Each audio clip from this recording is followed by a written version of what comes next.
Minsan ba napapaisip ka habang nanonood ng balita o tumitingin sa paligid? Sawa ka na ba sa lahat ng sakit, gulo at krimen sa mundo? Well, ayon sa Biblia, mayroong isang pangako.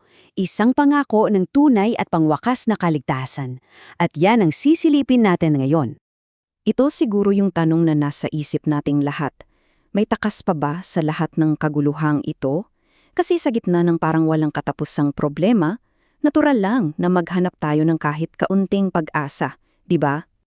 At ang sagot ng Biblia? Isang malakas na, oo, meron. At ito yung tinatawag na second coming o ang ikalawang pagbabalik. Yan mismo ang magiging sentro ng pag-uusapan natin. Okay, so simulan na nating alamin tong pangako na to. Paano ba natin masasabi na totoo to, na hindi lang ito isang magandang kwento? Alam nyo, ang katiyakan nito ay nanggagaling mismo kay Hesukristo. Isipin nyo, personal guarantee ito mula sa Kanya, at kung paanong natupad lahat ng propesiya tungkol sa unang pagdating niya, ganun din daw tayong makakasiguro na tutuparin niya ang pangako niyang babalik siya. Ngayon, ito yung isang malaking tanong. Paano nga ba siya babalik? Kasi ang daming teorya, ang daming kwento. Pero wag na tayong lumayo, tingnan natin kung ano mismo ang sinasabi ng kasulatan. Unang-una at napakalinaw nito, makikita siya ng lahat. Sabi sa Revelation, bawat mata ay makikita siya. So hindi ito isang sekretong event na para lang sa iilan. This will be a global event. Walang makakamiss nito. At hindi lang ito makikita maririnig din. Sabi sa 1 Thessalonians, bababa siya mula sa langit na may kasamang malakas na sigaw, tinig ng arkanghel at tunog ng trompeta ng Diyos. Sabi nga ng iba, baka ito na ang pinakamaingay na talata sa buong Biblia. So malinaw na ito isang napakadakila at imposibleng hindi mapansin na pangyayari. So heto, tingnan nyo yung pagkakaiba. Ang pagbabalik na inilalarawan ng Biblia, malakas, nakikita ng lahat, matagumpay, ay kabaliktaran ng teorya tungkol sa isang tahimik at lihim na rapture. At napakahalaga na malaman natin tong pagkakaiba para maiwasan ang anumang uri ng kalituhan o panlinlang. At eto pa ang isang napaka-critical na detalye. Sasalubungin siya sa alapaap. Hindi siya tapapak sa lupa sa kanyang ikalawang pagbabalik. Bakit mahalaga to? Dahil babalato laban sa mga bigla na lang susulpot dito sa mundo at magsasabing sila na ang Kristo. Siyempre, ang tanong ng lahat, kailan? Kailan ito mangyayari? Hindi nagbigay ng eksaktong petsa ang Biblia, pero nagbigay ito ng mga palatandaan o mga signs. At tingnan natin kung gaano na ba tayo kalapit. Kung titingnan natin ang kasaysayan, parang isang puzzle na unti-unting nabubuo ang mga propesya. Mula sa pagkasira ng Jerusalem noon sa tinatawag na Dark Day noong 1780 hanggang sa pambihirang star shower noong 1833.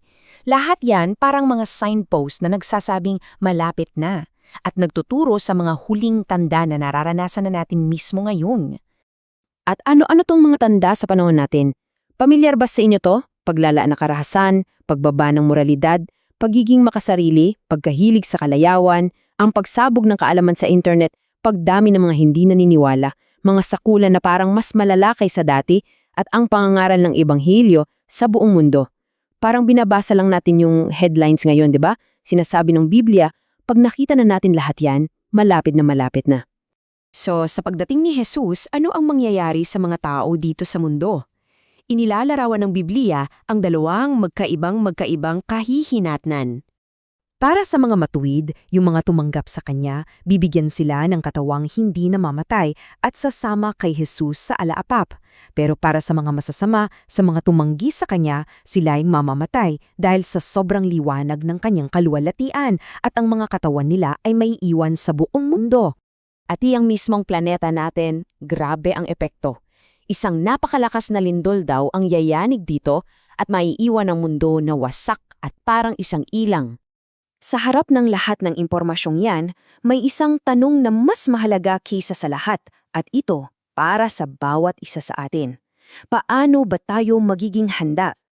Paano mo matitiyak na handa ka kapag bumalik na si Jesus? Ang good news ay hindi ito komplikado, pero nangangailangan ito ng isang personal na desisyon mo. Paano ba? Well, 3 simpleng hakbang lang. Una, buksan ang pinto ng puso mo at papasukin si Jesus. Pangalawa, tanggapin mo yung katuwiran niya, yung kanyang kabutihan, para mabura lahat ng mali mo sa nakaraan. At pangatlo, tanggapin ang kapangyarihan niya para baguhin ka. At ito ang pinaka-key sa lahat. Alam nyo, ang paghahanda ay hindi tungkol sa kung gaano kakabait o kung ano ang mga nagawa mo. Tungkol ito sa pagtanggap ng isang libreng regalo. Ang parte mo lang ay isuko ang buhay mo sa Kanya. Siya na ang bahala sa milagro ng pagbabago sa loob mo. At bilang huling paalala mula mismo kay Jesus, sabi niya, "Kayo rin naman ay manggasihanda, sapagkat sa oras na hindi ninyo inaasahan, ang anak ng tao ay darating." Ang punto, dahil hindi natin alam ang eksaktong oras, ang tanging paraan ay ang maging handa, palagi. Ayon sa Biblia, ang mga huling palatandaan ay nangyayari na sa paligid natin. Malapit nang matupad ang panghuling pangako. Kaya ang iiwan kong tanong sa'yo ay ito, pagdating ng araw na yon, handa ka na ba?